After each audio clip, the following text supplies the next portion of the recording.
Boa noite, graça e paz. Tudo bem com vocês? Gente, é uma alegria estar aqui, né? É nossa primeira vez nos Estados Unidos, né? Que lugar bonito, né? Que Deus abençoe a vida de vocês aqui. E eu quero agradecer ao Senhor pelos amigos que nós estamos revendo, né? E por aquilo que Deus está fazendo através de vocês, né? Quando as profecias, muitas são as profecias sobre o Brasil, dizendo que o Brasil é celeiro. E eu louvo a Deus por tudo aquilo que eu tenho presenciado, pela grandeza do que Deus está fazendo nesse lugar, através de muitos brasileiros como vocês. Pessoas que são cheias do Espírito Santo, que têm temor do Senhor e que têm sido instrumentos de Deus para a restauração de lugares aqui.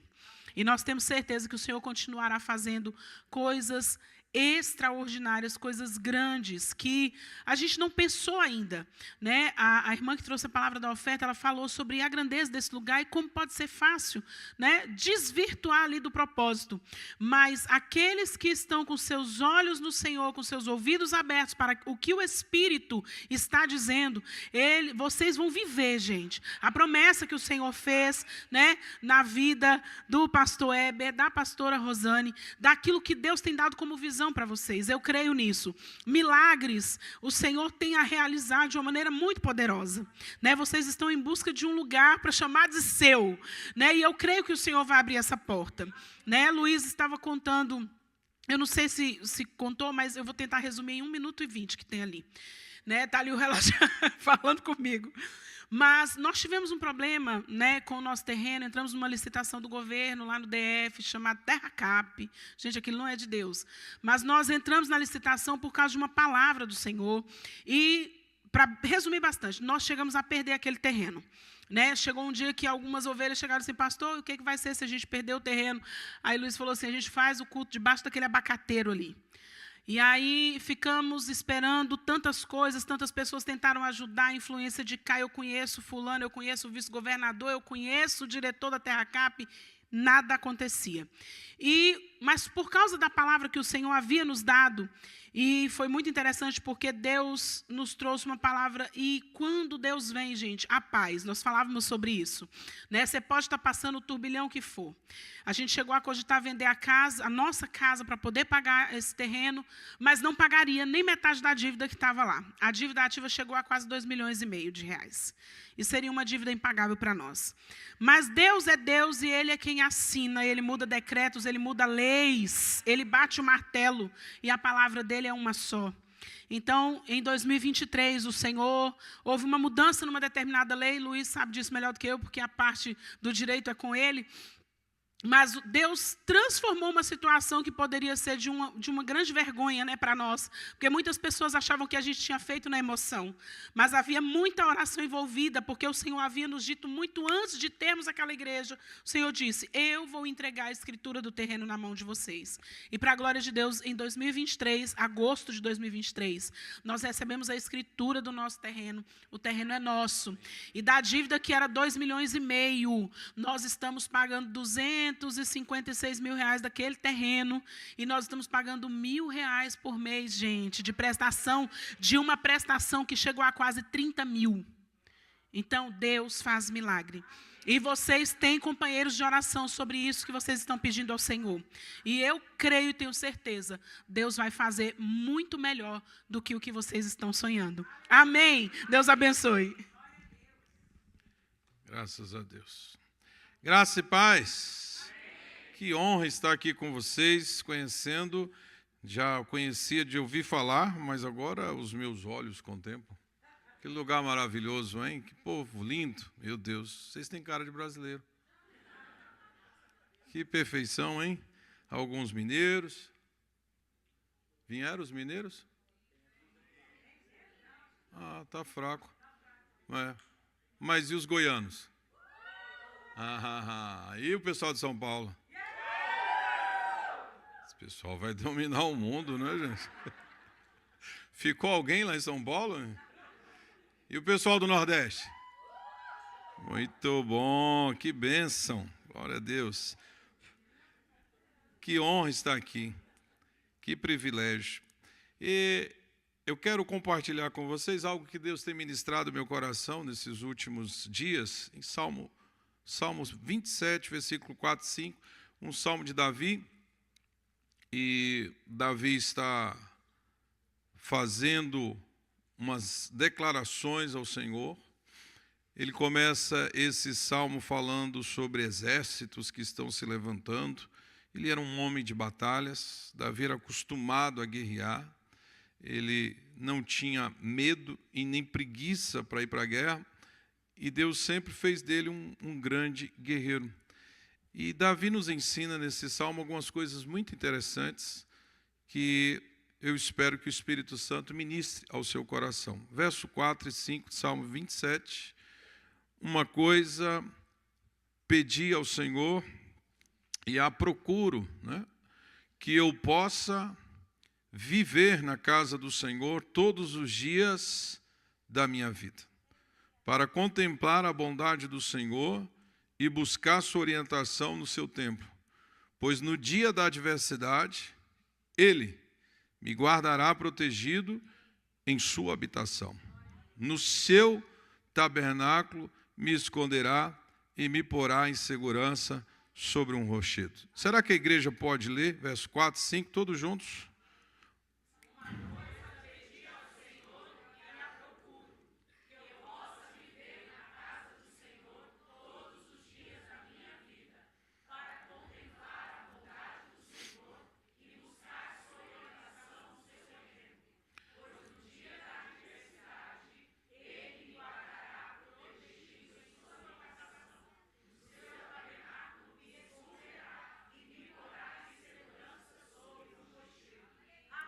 Palavra poderosa, não é?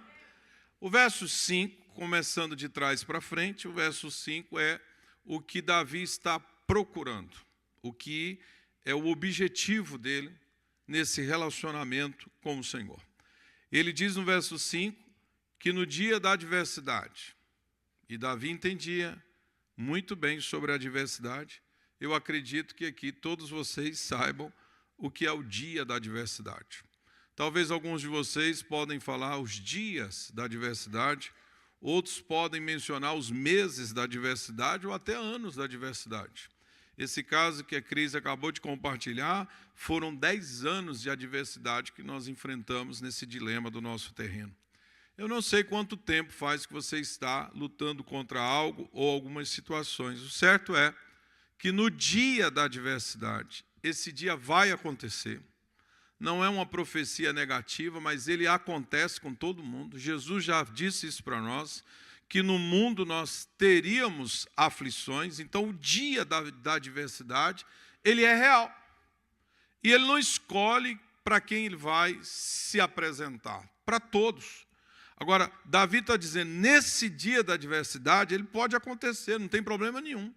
Ele vai acontecer, mas o Senhor me guardará protegido na sua habitação. Então, observe que ele não tem medo do dia da adversidade, ele não nega o dia da adversidade, ele não diz, isso aqui vai ser o paraíso, vai ser 1000 flores. Não, ele diz, no dia da adversidade, o Senhor me guardará protegido na sua habitação. É por isso que nós precisamos entender que, por mais que somos crentes, filhos de Deus, nós vamos enfrentar dificuldades, sempre vamos enfrentar dificuldade. Dia ou noite, há dias de celebração, dia de ações de graça, mas há dia de choro. Há noites que precisamos virar orando em vigília, há noites que nós olhamos para um lado e para o outro e não sabemos o que fazer, há momentos que nós temos que nos curvar diante do Senhor, no dia da adversidade, sem entender. É o dia do silêncio de Deus, talvez seja o pior momento da nossa vida, quando Deus fica caladinho, quietinho, fala sobre tudo e sobre todos, menos sobre aquele assunto. Esse é o pior dia para a nossa vida, porque nós ficamos pensando 1 milhão de coisas a respeito daquela situação, a respeito de nós, a respeito das promessas, e nós não conseguimos juntar as peças. É o dia que o quebra-cabeça parece que está faltando um monte de peças, e nós não conseguimos conectar uma coisa com a outra, e não entendemos os planos de Deus, não entendemos como será o agir de Deus, nós ficamos pensando como será dia da adversidade. Agora, Davi está dizendo, nesse dia, o mais importante é que eu estarei protegido, bem guardadinho, aonde? No lugar em que Deus habita, na sua habitação. No abrigo da sua tenda ele me esconderá. O poder que Deus tem de nos esconder, Salmo 91, ele repete isso, eu estou escondido debaixo das asas do Todo-Poderoso, eu estou debaixo da sua sombra. E ele diz no verso, nesse mesmo verso, verso 5, no final ele diz, ele me colocará em segurança.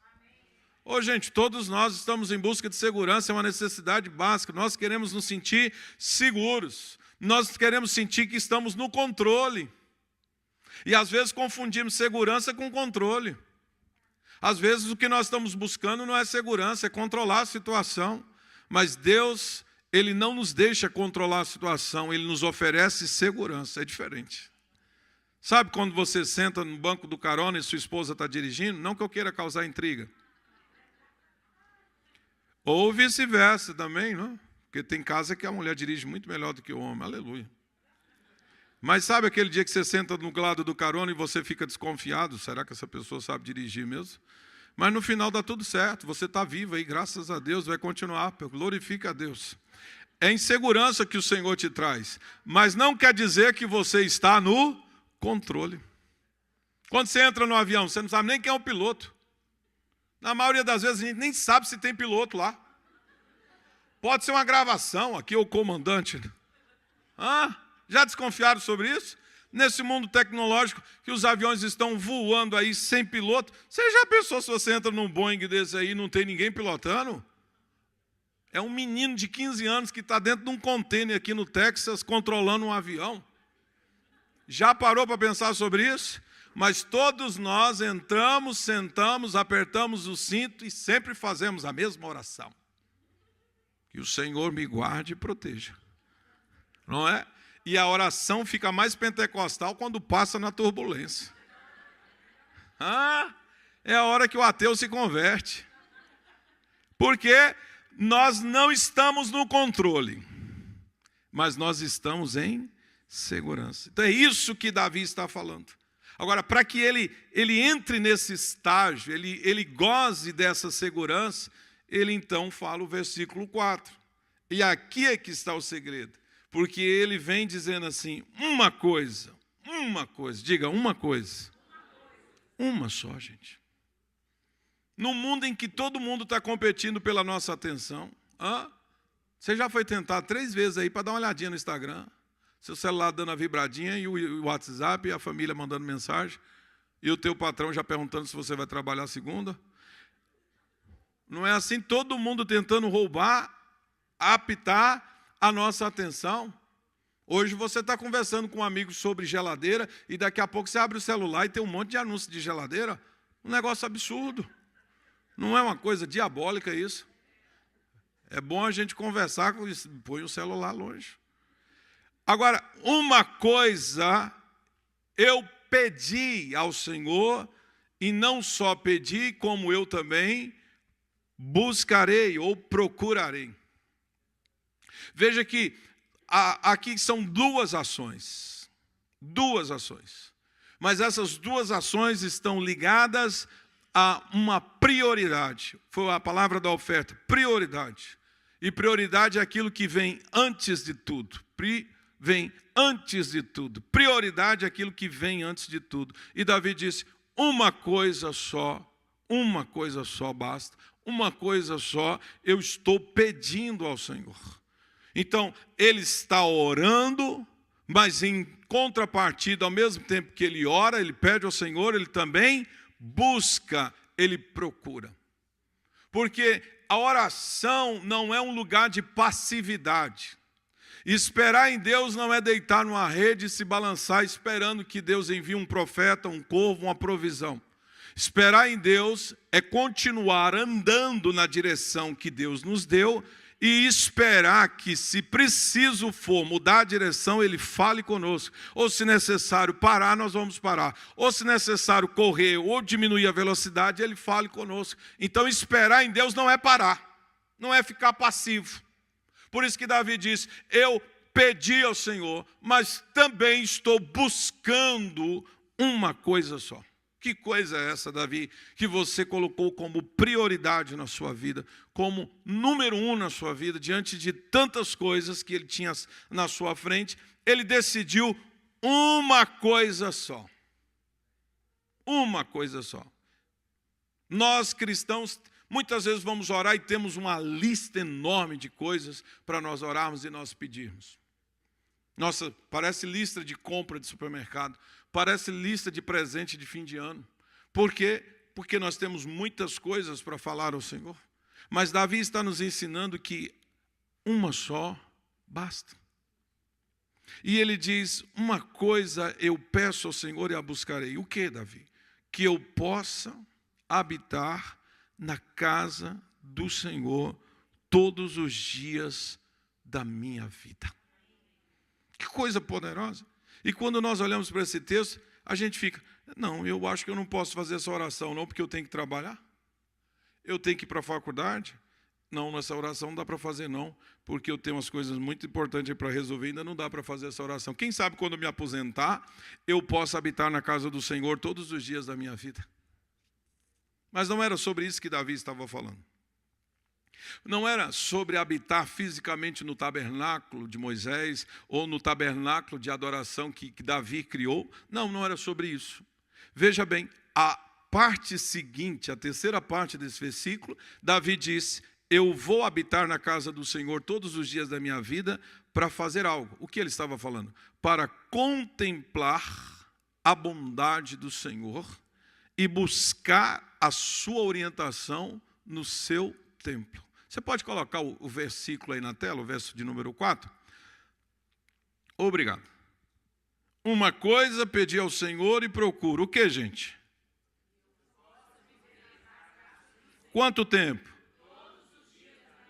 Pronto. Para quê?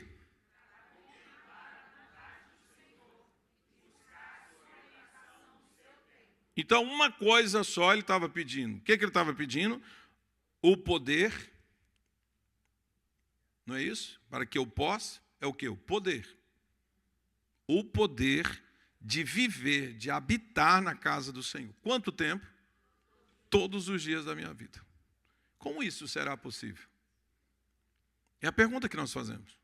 Tem textos que a gente lê na Bíblia e nós precisamos que eles não são literais. E é aí que o texto explica. É aí que ele fala: por que eu quero habitar na casa do Senhor todos os dias? Para quê, gente? Para, mais forte, para.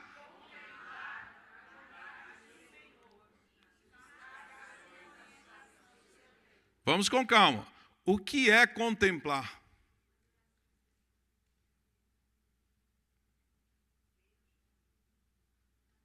A gente aprende que contemplar é parar. Como o Cristo falou aqui, é muito lindo. A gente veio por um caminho fantástico, né? E parece ter uma região de montanhas aqui. E de repente a gente poderia subir nessas montanhas, sentar e então olhar toda a paisagem com muita calma. Isso seria um tipo de contemplação, sim ou não? Contemplar. Contemplar. Sabe quando você estava namorando com a sua esposa, com o seu esposo, que você parava de frente e ficava contemplando? Vocês já fizeram isso? A minha esposa fazia isso, ela me esperava eu dormir para ficar olhando eu dormindo. Eu digo: vai dormir, moça. Contemplando. Mas isso aí é simplesmente uma parte do significado da palavra contemplar. Porque, na verdade, contemplar, ela tem uma raiz latina. Contemplarem. E contemplar é muito mais do que olhar, do que perceber, do que admirar. Contemplar, gente, é exatamente construir um templo. Construir. Construir o quê? Um templo. Então Davi estava dizendo, uma coisa eu estou pedindo ao Senhor e estou buscando, estou promovendo o quê? Eu estou contemplando. Contemplando o quê, Davi? Eu estou construindo um templo para Deus. Então, quando você pesquisar essa palavra contemplar, você vai ver que quem está contemplando está construindo um templo. Por que construindo um templo, Davi? Porque dentro do templo nós guardamos aquilo que é sagrado. Nós construímos um templo e nós queremos que habite nesse templo aquilo que é mais importante para a nossa vida. Então essa construção ela não é do lado de fora. Porque Davi não construiu um templo para o Senhor, lembra? Ele até queria materializar isso, mas Deus não permitiu. Essa contemplação, construir um templo, aconteceu dentro dele. Por quê? Porque Davi estava muito antes do seu tempo. Lá na frente, no Novo Testamento, é que nós descobrimos que Deus quer morar aonde? Dentro de nós. Mas Davi já sabia disso. Então ele disse, eu quero contemplar. Eu quero construir um templo aonde dentro de mim, na minha mente, no meu coração, para que o Senhor venha habitar. É aí que está a habitação. Por isso que ele está dizendo, eu quero viver na casa do Senhor. Por que casa do Senhor? É o lugar que eu construí dentro de mim, por meio da contemplação, para que alguém morasse lá dentro. Quem? O Senhor. Por isso que eu estou pedindo ao Senhor que eu possa viver na sua casa todos os dias da minha vida. Então agora eu entendo que é possível. Não está se falando de um templo como esse que nós estamos muito bonito. Está falando de um templo que eu construí para Deus dentro de mim. E essa contemplação tem a ver com aquilo que vai entrar dentro desse templo e vai permanecer. E geralmente Davi está construindo algo, colocando dentro desse templo, e ele está sempre falando, sabe do quê? Do caráter de Deus. Por isso que é um lugar de intimidade. Essa contemplação tem a ver com a busca, não da bênção que Deus libera, não com as coisas que Deus faz, mas tem a ver, uma coisa eu pedi, que é o quê? O Senhor morar dentro de mim. E esse lugar da contemplação, agora ele explica, para contemplar o que, igreja? A bondade do Senhor está falando de um aspecto do seu caráter, da sua pessoa. A bondade dele. Mas Davi também falou da fidelidade de Deus. Davi falou da justiça de Deus, de todos os atributos que Davi teve revelação de Deus. Então, esse templo que ele construiu dentro dele, foi construído com os atributos do caráter de Deus dentro da sua vida. É por isso que Davi quer habitar neste lugar. Porque quando ele entra nesse lugar, nesse templo, que ele senta, o que ele está vendo? Ele está vendo quem Deus é. Então ele se assenta, ele se acalma, ele pode compor músicas, ele pode se inspirar baseado no que? No que ele está contemplando, no que ele está construindo dentro dele. E cada parte dessa construção reflete uma parte do caráter de Deus, da personalidade de Deus. Não tem a ver com o que Deus faz, tem a ver com aquilo que Deus é. O primeiro nível de conhecimento nosso sempre vai ser sobre o que Deus fez. Nós precisamos saber, isso é um nível básico, o que Deus fez. Por isso que a Bíblia começa com o Antigo Testamento, sobre o que Deus fez. Depois vem o Novo Testamento, sobre o que Jesus fez. Depois sobre o que o Espírito Santo fez. O segundo nível que nós queremos de conhecimento de Deus é sobre como Deus faz. Nós nos importamos e temos uma curiosidade de saber como Deus faz. Mas o nível, o mais profundo que nós vamos, o terceiro nível de conhecimento de Deus, não é sobre o que Ele fez e nem como Ele faz, é sobre quem Ele é. Porque no dia da adversidade, verso 5, o dia da adversidade, Davi estará protegido, guardado aonde? No lugar que dá segurança para ele, aonde ele está com seus pés sobre um rochedo, sobre uma rocha. Provavelmente ele estava profetizando a respeito de Jesus, que disse que era a pedra verdadeira. A sua casa estava sobre a rocha. Por quê? Porque dentro de Davi havia um templo em construção que ele estava construindo ao Senhor, que falava sobre a pessoa de Deus. Crente, quando nós sabemos quem Deus é, tudo vai bem na nossa vida. Quando nós sabemos quem Deus é, o caráter de Deus, nós andamos muito bem na nossa vida sempre é cheia de esperança. Tem o dia da adversidade, mas isso não nos tira a paz, não nos tira o sossego, não nos rouba a fé, porque nós habitamos com o Senhor dentro desse templo que nós construímos. Agora você precisa concordar comigo que contemplar não é uma coisa rápida. Não é fast food. Não é 2 cliques no celular. Contemplação não é oração de boa noite, Jesus. Contemplação não é oração da hora da refeição. Contemplação requer tempo. É por isso que Davi diz logo no início, uma coisa pedi ao Senhor. É a prioridade da vida dele. Como você gasta o seu tempo diz muito sobre a sua prioridade. O que você lê, o que você consome na internet, no seu celular, diz muito sobre as suas prioridades. Por isso que contemplar exige tempo. A gente tem que ter tempo com o Senhor, tempo a sós com o Senhor, para sentar e construir esse templo dentro de nós, sobre quem Deus é.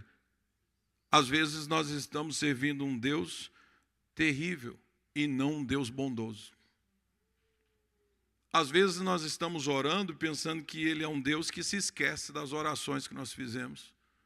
Não é verdade. Nenhuma oração que nós fazemos é esquecida diante de Deus. E Apocalipse fala que todas elas estão no altar de Deus. Isso é muito poderoso. Deus não se esquece. As nossas orações não são meras palavras. Elas estão diante do trono de Deus. Por quando eu vejo a bondade do Senhor, eu estou buscando um lugar de intimidade, de comunhão constante, porque eu estou habitando com o Senhor. Quem está entendendo, diga amém. Não é sobre estar na igreja no sábado, não é sobre participar de um pequeno grupo durante a semana, é mais do que isso, é estar habitando no lugar em que Deus está. Faz sentido isso para a sua vida? É sobre ver e perceber e discernir o que Deus está fazendo. É sobre sentar à mesa com o Senhor, é sobre permanecer nele, é sobre habitar, é sobre residir, é sobre ficar, é sobre demorar na presença dele, é sobre buscar refúgio, segurança, é sobre construir um estilo de vida. Qual é o seu estilo de vida, Zion? É contemplar. Mas como é isso? É porque eu estou construindo um templo dentro de mim, aonde Deus está habitando. E todo dia há algo mais que Deus está se revelando na minha vida, e eu estou fortalecendo o meu conhecimento a respeito da pessoa bendita de Jesus.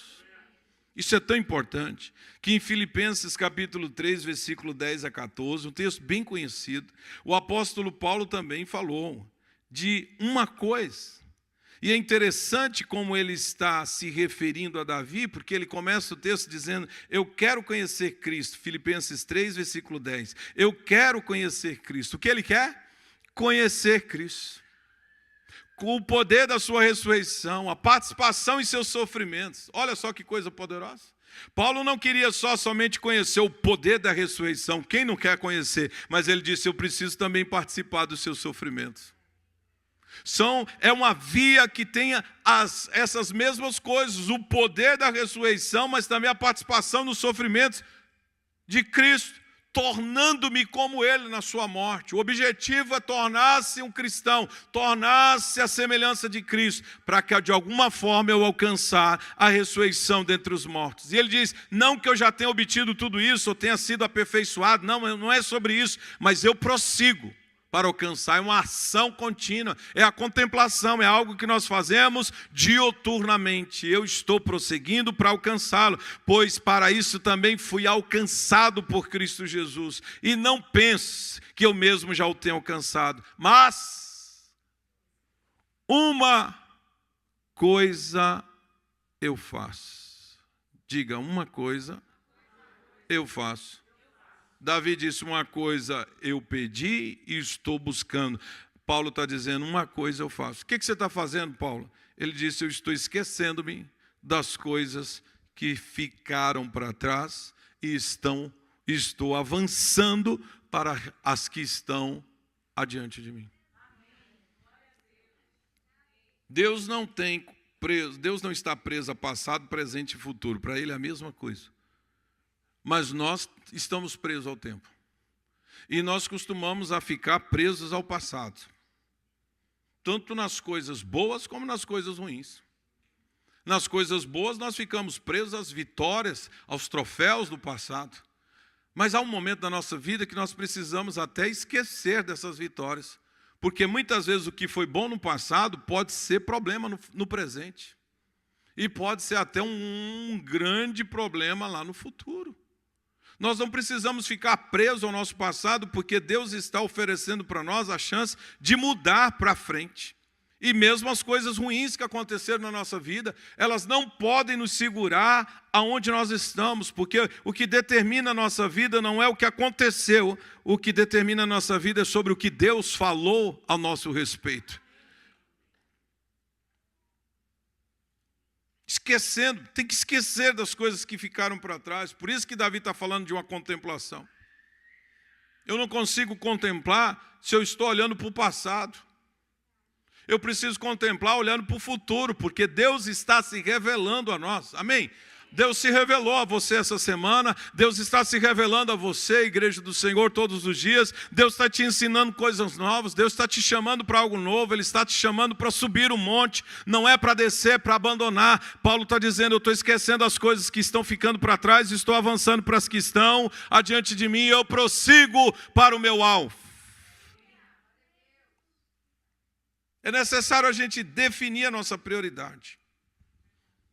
Quando eu defino a minha prioridade, então o restante fica secundário, fica para depois. Uma coisa só. Uma coisa só. Não são muitas. Não temos que ficar brincando de equilibrar tudo ao mesmo tempo. Não precisamos ficar multifuncionais. Nós precisamos de uma coisa só e o restante vem a reboque. As outras coisas vão se encaixando na nossa vida. Por quê? Porque eu estou habitando com o Senhor e Ele vai me trazer segurança. É interessante isso. Porque Jesus também revela algo poderoso para os seus amigos. Lázaro, Marta e Maria. E é interessante que em Lucas 10, versículo 41 e 42, a gente agora vê o próprio Senhor Jesus Cristo ensinando a Marta, que era aquela ativista. Marta era aquela irmã mais velha que queria comandar a casa. Ela queria que as coisas fossem do seu jeito, é a controladora da coisa.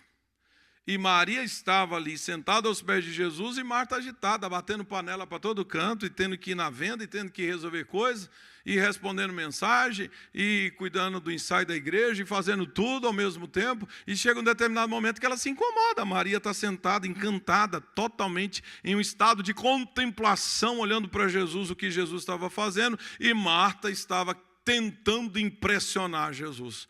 Tem muitas vezes na nossa vida nós estamos tentando impressionar Jesus. Ou, abandona isso. Você nunca vai impressionar Jesus. Não tem nada que você faça que vai impressionar Jesus, não. Não tem. Nossos serviços devem ser consequência da nossa intimidade com o Senhor. De andar fortalecido. Tem uns crentes, aqui não tem não, mas lá na Ceilândia tem uns crentes que falam assim, chega na igreja, pastor, eu estou meio fraco na fé, eu estou assim me sentindo vazio, distante de Deus, e eu preciso que o Senhor me dê alguma atividade aqui na igreja para eu fazer alguma coisa, porque quando eu estou fazendo alguma coisa, então eu me sinto, eu busco mais a Deus. Eu digo, não, então você entendeu tudo errado, vai buscar Deus primeiro, para depois você fazer. Porque estão fazendo a obra de Deus sem o Deus da obra. Marta está preocupada com tudo, ela quer impressionar, ela está achando que Jesus foi lá para comer, que Jesus foi lá para saber qual é o tempero novo, o que ela descobriu agora, como está a sua casa, se está arrumada. Maria não, Maria está aos pés de Jesus. E quando ela reclama com Jesus, porque ela ficou brava, o controlador, ele reclama até com Deus. O controlador, ele não está satisfeito. Ele quer que as coisas sejam do seu jeito. Ele quer criticar, ele quer dar pitaco em tudo. E geralmente ele chega quando tudo está pronto. Aqui não tem esses crentes, não. Lá na Ceilândia tem. O controlador, ele quer até dar opinião para Deus. Jesus, por que o senhor não faz desse jeito? O controlador ora, mas fica especificando, Jesus, por que o senhor não vem nessa nuvem, desce aqui na asa do arcanjo, e o Senhor faz assim, pega aquele irmão lá, aquele outro lá, e vai desenhando um plano para Jesus. Ei, irmão, essas orações Deus não ouve, não. Deus não tem compromisso com essas coisas, porque Ele não é mandado por nós. Acalma o seu coração, Marta. Olha o que Jesus disse. O Senhor respondeu, Marta, Marta, você está preocupada e inquieta com muitas coisas. Você está preocupada e inquieta, igreja? Contudo, olha o que Jesus disse. Apenas uma coisa é necessária. Vamos juntos? Apenas. Disse isso para o seu irmão. Você está preocupado e inquieto com muitas coisas? Diga para ele, mas apenas uma é necessária. Aleluia. Uma coisa pedi ao Senhor e buscarei. Paulo disse, uma coisa eu faço. Jesus está dizendo, pare de fazer tantas coisas, pare de ficar preocupado, inquieto com muitas coisas. Apenas uma coisa é necessário, Marta. E Maria escolheu a boa parte. E deixa eu te dar a boa notícia, isso não vai ser tirado dela. Permaneça aí sentado, e se eu fosse você, sentaria aqui do lado dela. Uma coisa só é necessário, a intimidade com Deus, a contemplação. Note que quem depois vai lá ungir os pés de Jesus não foi Marta. Deveria ser ela, não?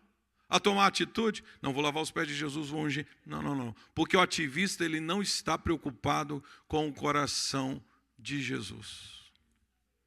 Não está preocupado em honrar a Deus. Mas Maria vai lá, caladinha, naquele dia, compra o perfume mais caro que tinha e vai ungir os pés de Jesus, porque ela entendeu o que era prioridade, contemplar o seu Senhor. O que Maria escolheu? O que ela priorizou. O que ela estava fazendo. Maria, a sua irmã, ficou sentada aos pés do Senhor, versículo 39, ouvindo o que ele dizia. Ô, gente, a gente tem que parar, sentar, para ouvir o que Jesus está falando. Sabe que a maioria dos nossos erros são porque não paramos para ouvir o Senhor? Pode prestar atenção. Lembre aí dos seus erros, das suas mancadas, pisada na bola. Foi produto de ansiedade, de querer fazer as coisas do seu jeito. Mas quando você ouve a Deus, e mesmo aquilo que você está ouvindo parece uma loucura, parece que não vai dar certo, parece que você vai passar vergonha, mas se foi o Senhor que falou, Ele te garante. Por isso que Davi disse, eu quero habitar no lugar onde eu tenha segurança. E a gente precisa, querido, buscar a segurança em Deus e nos tornar vulneráveis para Ele. Mesmo que a gente tenha aquela aparência que vai perder tudo, vai. Quando nós estávamos nesse processo do terreno, a foto da fachada da nossa igreja apareceu no jornal mais famoso, o Metrópolis lá, leilão de terreno. Eu digo, é o capeta mesmo. Já não basta o aperto que eu estou passando, ainda vem essa propaganda do inferno. E depois de chegar a carta com intimação, dizendo que eu tinha 15 dias para pagar, eu disse, pagar como? Já fui tentar negociar, não deu jeito. Sabe, a nossa honra vai lá para o chão. Sabe aquela coisa assim de manter as coisas tudo em dia, de fazer as coisas tudo certinho, de repente escapola da nossa mão e agora a gente está vendo um vexame. E sempre tem um enviado de Satanás para cutucar e falar o que não deve na hora que a gente está passando um momento desse. Você já passou por isso? E você respira bem e tem que dar uma palavra de fé, porque você é pastor, você não pode xingar, você não pode mandar ninguém para o inferno. Você diz, Jesus vai nos dar a vitória. Creia, irmão, Deus vai fazer o milagre. E lá dentro de você está dizendo, eu não sei nem como é que vai ser isso.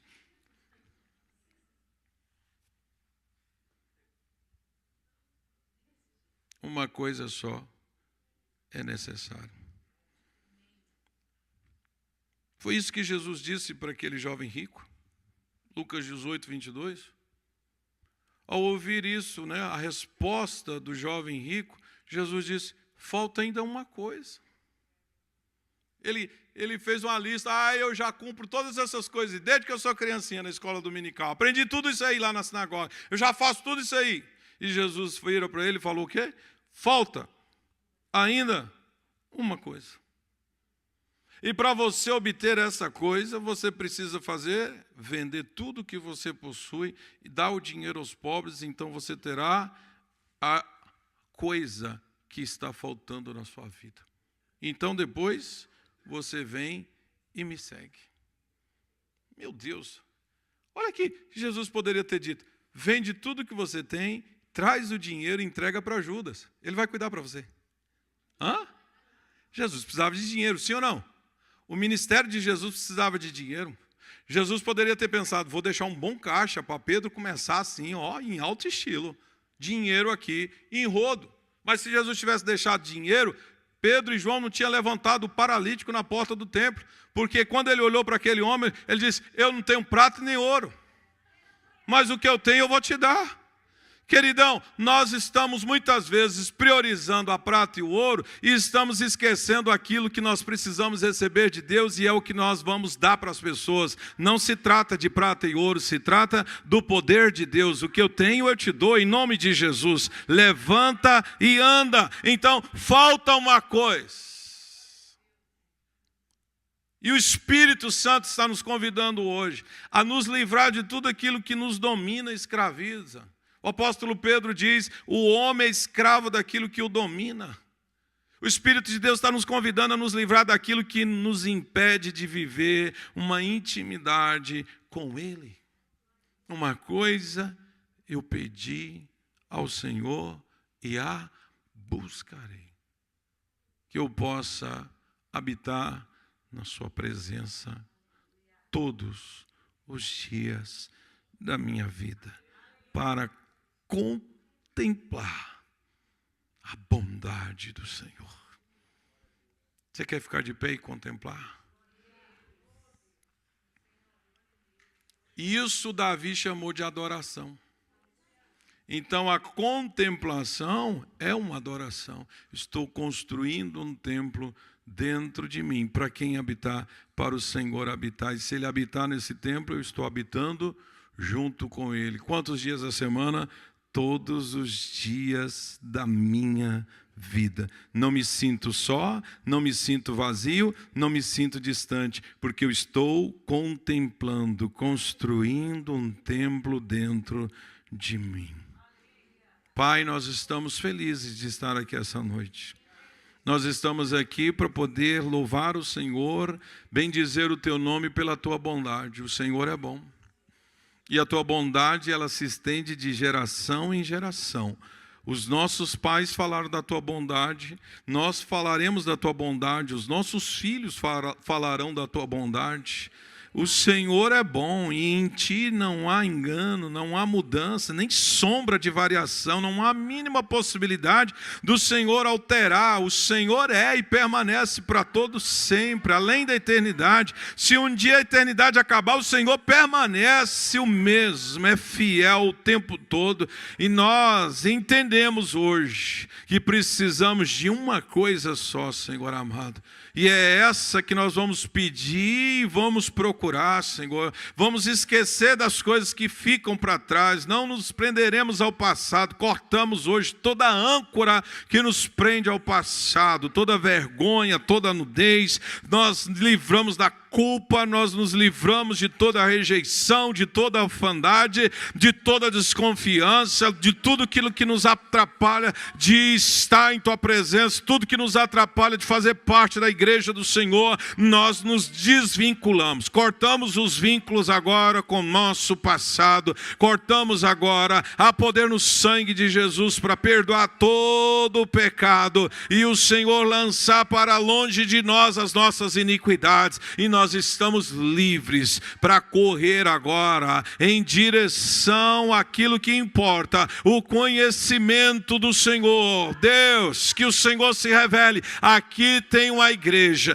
que está sedenta. Aqui tem uma igreja como Maria, que senta aos pés do Senhor para te contemplar. Deus, se revele a cada um, pelo poder do nome de Jesus Cristo. Em nome de Jesus Cristo, nos ensina a manter a prioridade viva dentro de nós, a resistir às tentações do roubo da nossa atenção e do nosso tempo.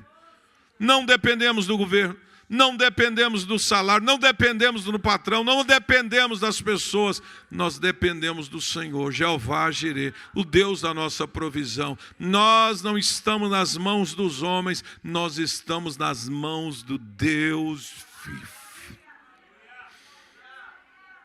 É o Senhor quem julga a nossa causa. Nós lançamos hoje toda a nossa ansiedade em Ti, Jesus. Todas as preocupações, essas inquietudes, nós te entregamos agora, Senhor amado, tudo que tem nos perturbado, tudo que tem tomado a nossa atenção. Isso está tomando uma proporção tão grande que não conseguimos dormir. Isso está tomando uma proporção exagerada na nossa vida, não conseguimos concentrar para ler a Bíblia, para orar. Deus, retira agora, Senhor amado. Nos dê um coração contemplativo, Deus. Nos dê uma mente contemplativa, Senhor amado. Em nome de Jesus, nos leve à profundidade de intimidade com o Senhor. Senhor, nos dê salmos, nos faz escrever novos salmos, nos faça escrever novas canções, nos dê novas melodias. Senhor, nos dê novas danças, Pai. Há coisas poderosas para acontecer neste lugar. O Senhor plantou, meu Deus amado, a Zion aqui, Deus amado, neste lugar. Não foi obra do acaso, Senhor, não foi um arranjo humano, meu Deus. Essa porta se abriu e o Senhor manterá aberta até o dia em que a tua nuvem se mover e os teus filhos se moverem, Deus amado, para algo maior. Deus, aonde cada pequeno grupo está localizado, Senhor amado, seja um lugar de contemplação, Deus, que as pessoas vejam a tua glória e sejam atraídos por ela, Pai. Em nome de Jesus, nós oramos, Deus amado, pelo crescimento. E eu vejo, Deus amado, as multidões chegando, Deus.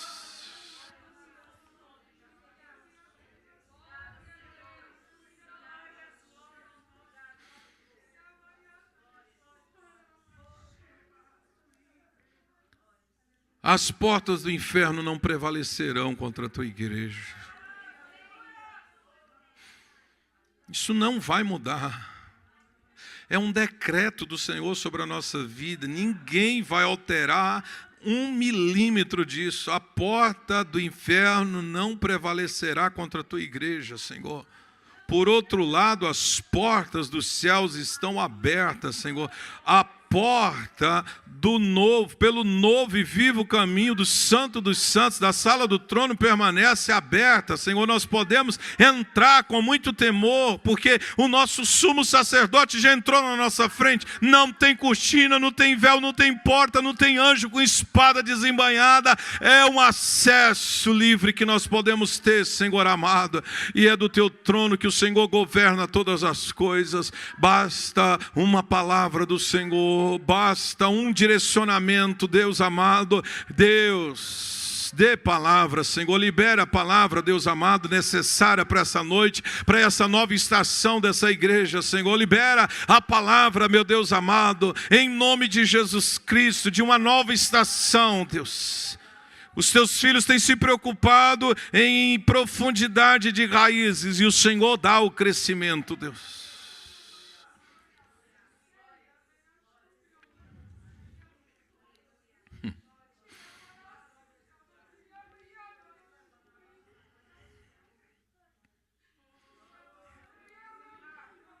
Eu quero chamar os líderes dessa igreja para vir aqui à frente. Eu quero orar por vocês.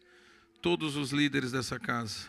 Líderes de pequenos grupos, líderes de ministério. Você que atua, você faz parte da liderança da igreja. Venha até aqui à frente. Eu quero orar por você antes de passar o microfone. Já passou do horário.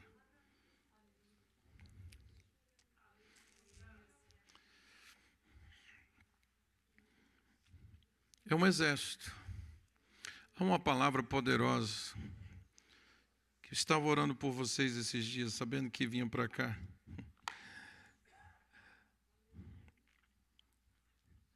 É uma palavra rica, em Levítico. E quando eu estava orando por vocês, Deus trouxe essa palavra ao meu coração. Levítico 26, versículo 8. Ei, líder, olha só. 5 de vocês perseguirão 100. A proporção 5:100. Mas vai chegar o dia, e está perto, Herbert, que não vai ser só esse número, vai chegar a 100 líderes. E aqui o texto está dizendo, 100 de vocês perseguirão 10 mil. 10 mil. 5:100. Mas vai chegar o dia em que vão ser 100 líderes e vocês darão conta de 10 mil. Eu não sei pelo que vocês têm orado, eu não sei se você tem acreditado naquilo que Deus tem colocado no coração dos pastores dessa casa, se você acredita nessa visão. Mas se você não acredite, passe a acreditar hoje, porque a proporção é essa. A proporção é essa. Tudo que você precisa é entender a visão para onde vocês estão indo, porque Deus vai dar o crescimento, e o crescimento será rápido. Mas uma coisa, Pedro, que precisa acontecer é não ter medo do crescimento. Porque muitas vezes o crescimento ele nos causa medo. E muitas vezes a criança ela não quer crescer, ela diz, eu quero permanecer do jeito que eu estou. Não quero ser adulto, porque a vida de adulto é difícil. E é isso que Deus está convidando vocês, senhores líderes. Há um crescimento exponencial. Parem de ter medo. Não ache que essa igreja é só para a língua portuguesa, só para brasileiros. Pare com isso. Comece a convidar os americanos, comece a convidar os hispanos, comece a convidar que sem achar os chineses. Quem sabe Deus vai dar um culto aqui em mandarim, eu não sei. Deus é quem sabe. Nós precisamos parar de focar pequeno. Nós precisamos sonhar com que Deus sonhe. Pedro, Deus tem pressa. A pressa não é de vocês, a pressa é de Deus.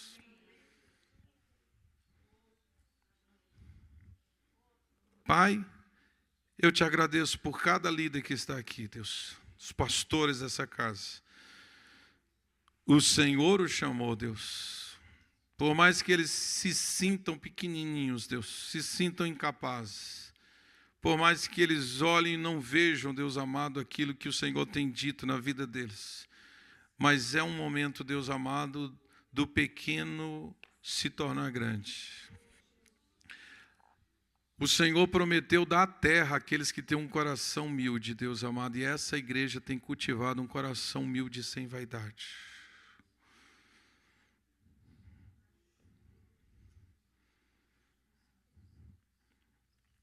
E o Senhor já falou e torna a repetir que essa igreja não é uma igreja de bairro, é uma igreja de cidades, é uma igreja de estados, é uma igreja de nações. Essa igreja terá capacitação para enviar plantadores de igreja para outros lugares. Há um lugar aqui preparado para isso. Em nome de Jesus, Pai, nós oramos por cada líder, que o Senhor conserve o coração deles, um coração de servo tranquilo, Pai, disposto a aprender. Um coração contemplativo, Deus. Que o Senhor empodere a cada um, Deus. E aquilo que o Senhor já depositou na vida de cada um e que eles nem sabem que o Senhor colocou, seja ativado agora, em nome de Jesus Cristo, Deus. Seja ativado, Deus. Davi só descobriu que tinha condições de matar Golias quando ele entrou no campo de batalha. Há muitos aqui que estão se sentindo tão pequenininhos diante dos desafios. Mas o Senhor te levará a campos de batalhas a lutar com os gigantes. E você vai vencê-los em nome do Senhor dos Exércitos. Uma coisa só é necessária, liderança. Uma coisa só é necessária. Foque nisso e deixa Deus fazer o resto. Você crê nisso? Glória a Deus. Deus te abençoe. Vamos aplaudir a vida desses líderes. Honrá-los. Se eu fosse você, levava cada um deles para jantar hoje.